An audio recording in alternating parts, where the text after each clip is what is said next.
Hello दोस्तों। स्वागत है आपका हमारे यूट्यूब चैनल एजुकेशनल प्लेटफॉर्म 123 पर। जैसा कि आप सब लोग जान सकते हैं, आज हम लोग क्लास 10th का जो चैप्टर नंबर 1 है उसका एक्सरसाइज 1.2 हम करेंगे, जिसमें क्वेश्चन है हमारे 1 2 3। इस एक्सरसाइज में केवल क्वेश्चन 1 2 3 यानी 3 ही क्वेश्चन है इसमें। तो हम लोग टाइम वेस्ट ना करते हुए आगे क्वेश्चन की तरफ बढ़ते हैं। तो हमने यहाँ क्वेश्चन लिख के लाए हैं।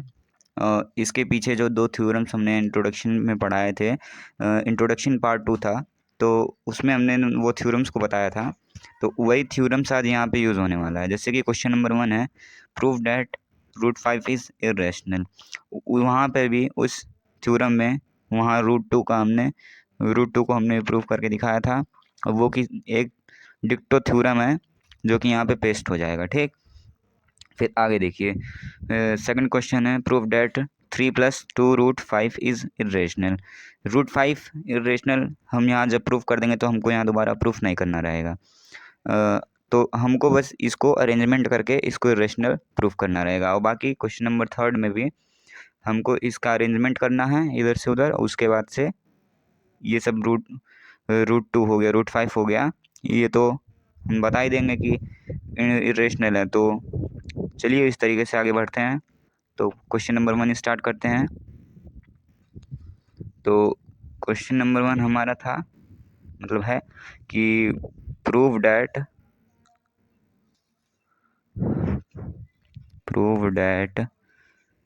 √5 इज इरेशनल। तो अब हमको अगर इसको इरेशनल प्रूव करना है तो पहले हम इसको क्या मान लेते हैं, पहले हम इसको रेशनल मान लेते हैं। तो लिखते हैं इसका statement, let us assume the contrary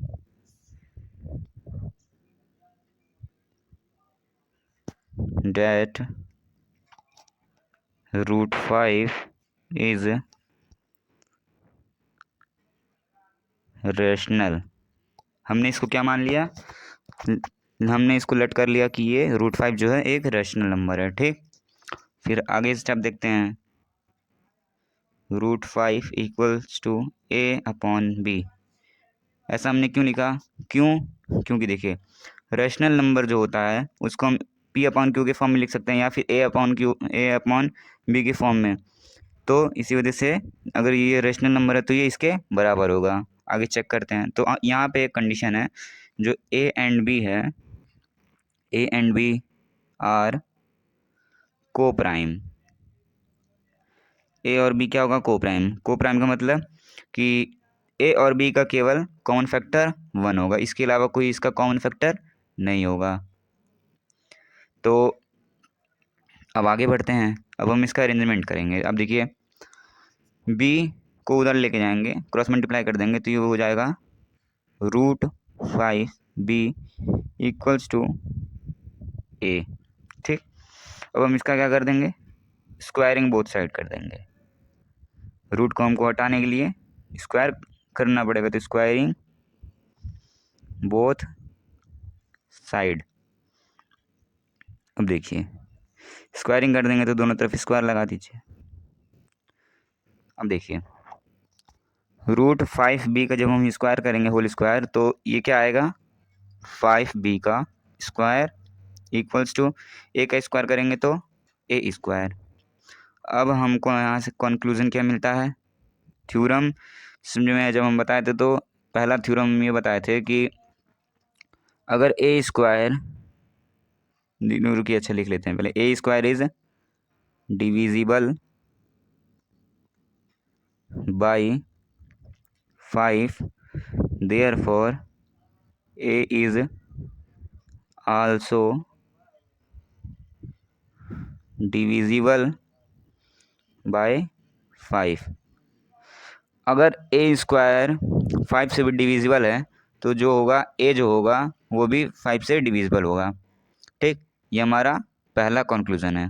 ठीक, अब आगे बढ़ते हैं इसी के साथ में। तो अब आगे देखिए, अब हमको पहला कंक्लूजन मिल गया, तो अब हम क्या लेट करेंगे, हम यहाँ लेट करेंगे late A equals to 5c। हमने इसको ए को 5c के बराबर मान लिया। अब c क्या होगा? c is an integer, therefore c is an integer. ये एक इंटीजर होगा। फिर आगे देखते हैं। फिर अब हम इसका क्या करेंगे? अब हम इसको स्क्वायरिंग बोथ साइड कर देंगे। तो स्टेप आगे का लिखते हैं। देखिए, स्क्वायरिंग बोथ साइड करना है तो हम इसका होल स्क्वायर कर देते हैं। यहाँ लिख देते हैं स्क्वायरिंग बोथ साइड। ठीक, अब हम इसका स्क्वायर खोलेंगे तो क्या होगा? ए स्क्वायर हो जाएगा इक्वल्स टू 5c का स्क्वायर होगा तो यहाँ 5 का भी स्क्वायर होगा तो 25, और ये c का स्क्वायर c स्क्वायर। अब देखिए यहाँ A square equals to 25c square आ गया। तो अब ए स्क्वायर की जगह पे हम क्या लिख देंगे? 5b का स्क्वायर। 5b का स्क्वायर इक्वल्स टू 25c का स्क्वायर। अब ये 5b का स्क्वायर कैसे आया? अब देखिए, जब पहला हमको कंक्लूजन मिला था, उसके पहले हम एक इक्वेशन से आया था, जो आया था ए स्क्वायर इक्वल्स टू 5b का स्क्वायर। ठीक, तो हमने ए स्क्वायर की जगह पे 5b स्क्वायर लिख दिया। ठीक, अब हम इसको क्या करेंगे? कैंसिल करेंगे। देखिए कैंसिल हो जाएगा। 5 1 5, 5 5 25। तो ये हो गया B square equals to 5c का स्क्वायर। ठीक, ये हमारा दूसरा इक्वेशन बन गया। जैसे कि वहाँ पे हमारा बना था ए स्क्वायर इक्वल्स टू 5b का स्क्वायर। अब देखिए हमारा दूसरा कंक्लूजन आता है कि B square is divisible by 5, therefore b is also divisible by 5। अगर बी स्क्वायर 5 से डिविजिबल है तो बी भी 5 से डिविजिबल होगा। ये हमारा जो हो गया दूसरा कंक्लूजन आ गया। अब बोथ फर्स्ट एंड सेकंड दोनों को देखते हुए हमारे पास क्या आता है? ये आता है कि A and B have common factor 5 other than 1। 1 के अलावा 5 भी हमारा ए और बी का कॉमन फैक्टर आता है। तो ऐसा तो नहीं आना चाहिए था। क्यों? क्योंकि देखिए हमने क्वेश्चन की शुरुआत में हमने ए और बी को को प्राइम माना था, और को प्राइम का मतलब होता है कि जिसका कॉमन फैक्टर केवल 1 हो। लेकिन यहाँ पे इक्वेशन मतलब जो हमारा कंक्लूजन फर्स्ट और सेकंड था, तो उसमें क्या दिया है? ए इज आल्सो डिविजिबल बाय 5। अगर डिविजिबल है तो यानी उसका वो फैक्टर है। और यहाँ पे दिया है B is also divisible by 5, तो बी भी 5 से डिविजिबल है। तो दोनों का कॉमन फैक्टर क्या हो गया? एक तो 1 हो गया, एक 5 हो गया, और एक इटसेल्फ हो जाएगा। ठीक, तो अब देखिए जब दोनों का कॉमन फैक्टर ये हो गया तो क्या कंक्लूजन है? A and B have common factor 5 other than 1। एक के अलावा भी 5 एक कॉमन फैक्टर है। तो so this contradiction so this contradiction arisen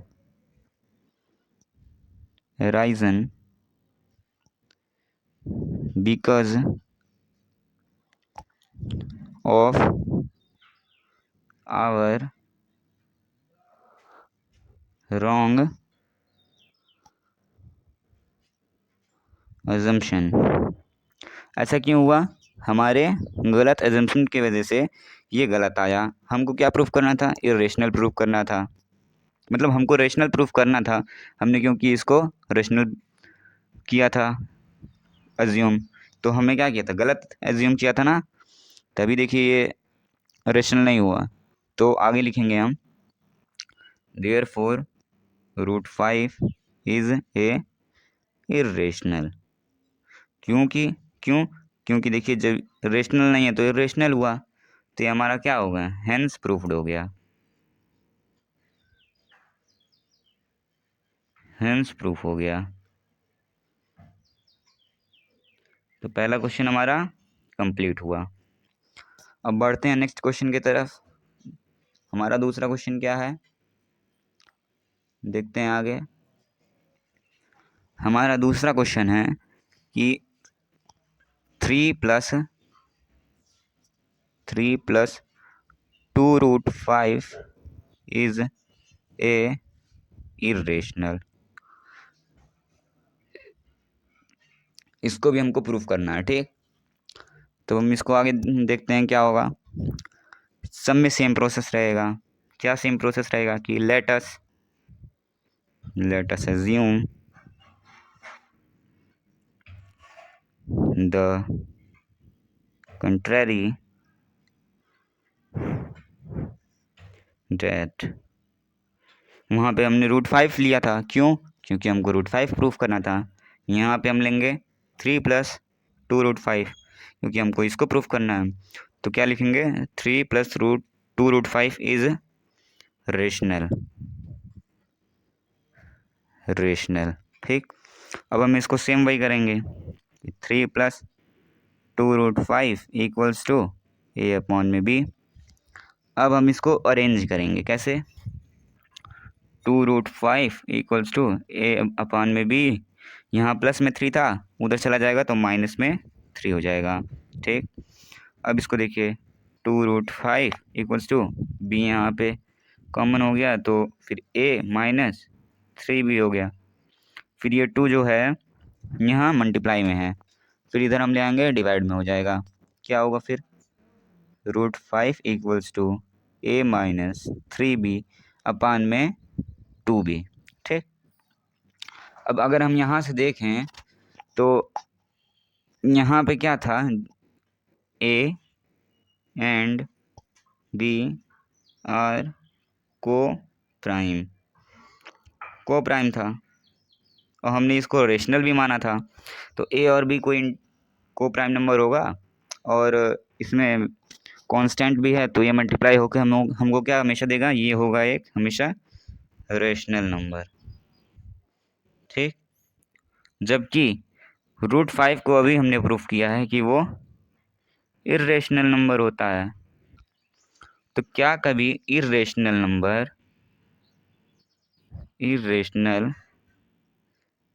कभी बराबर होगा रेशनल के, तो नहीं, irrational doesn't equal to rational. तो अब हम नेक्स्ट पेज पे चलते हैं, आगे का क्वेश्चन वहीं से स्टार्ट करते हैं। हाँ, तो आगे का क्वेश्चन था हमारा, आगे से स्टार्ट होना था। देखिए हमारा कंक्लूजन क्या आ गया, इसे दोबारा से लिख देते हैं कि √2 इक्वल्स टू A-3B अपान में 2B, ये हमारा आया था। हमने ये क्या हो गया, इरेशनल हो गया था। Irrational doesn't equal to rational, ये हमने प्रूफ कर दिया और होता भी नहीं है बराबर। तो अब हम यहाँ आगे लिखेंगे क्या लिखेंगे कि देखिए, since A and B are integer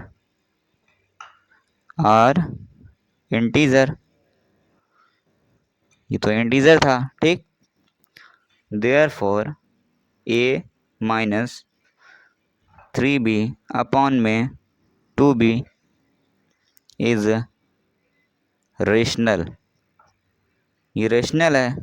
but अब यहाँ क्या प्रॉब्लम है कि √5, ठीक,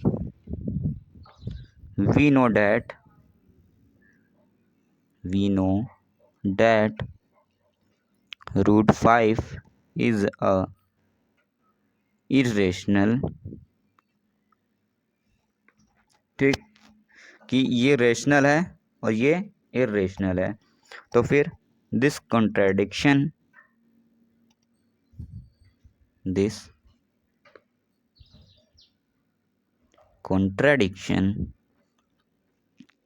is risen because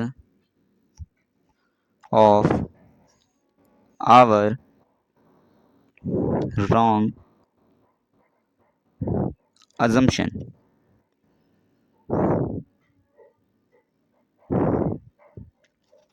wrong assumption, ठीक।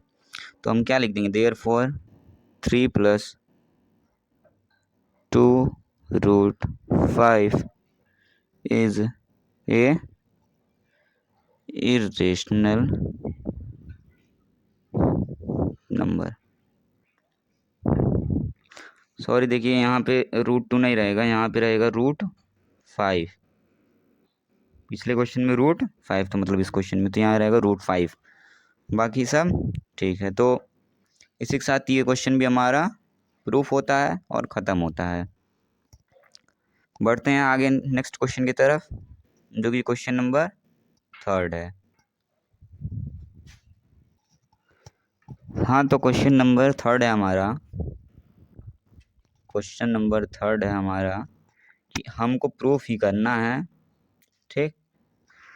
किसको किसको, पहला है उसमें 1/√2 को, दूसरा है हमारा 7√5 को, और तीसरा है हमारा 6+√2 को, ठीक।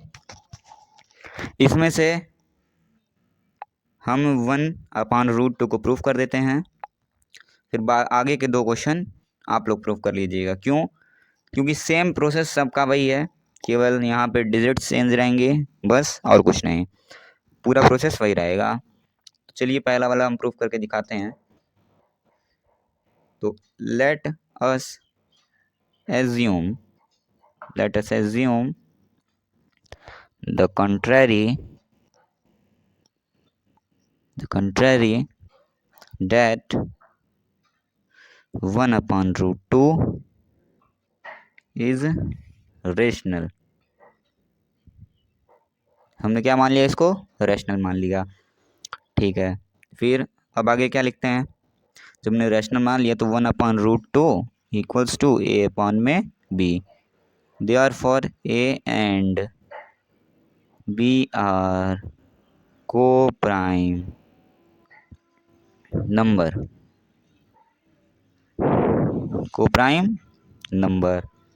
ठीक है। फिर आगे देखते हैं। अब हम इसको क्रॉस मल्टीप्लाई कर देंगे, ठीक। तो क्रॉस मल्टीप्लाई करने पे क्या आएगा,